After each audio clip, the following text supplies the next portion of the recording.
มันรีวิวระบบโพสต์อัตโนมัติเนาะนี่เขาได้สปริงเกอร์ตัวนี้หาทางลองเบิ่งที่ว่าสีตัวนี้ได้ใส่ดีเนาะ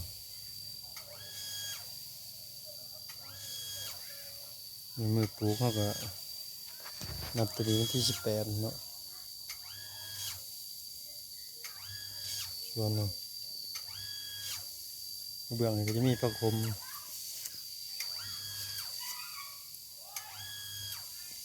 ใส่หัวซีดกัน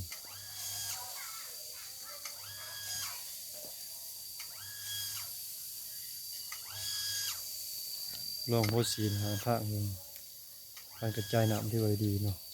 ส่วนน่องขนาด1 x 6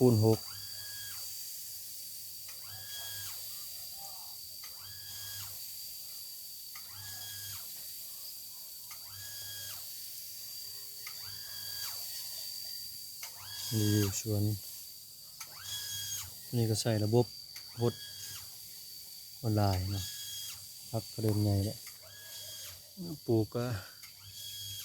วันที่4 เดือน 5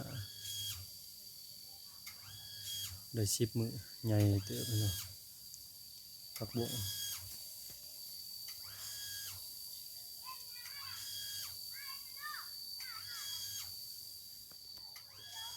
อยู่สวนปากเซ่แขวงจำปาสักมาทดลองใส่ระบบคอนโทรลเลอร์ด้วยแอปปิดเปิดเนาะ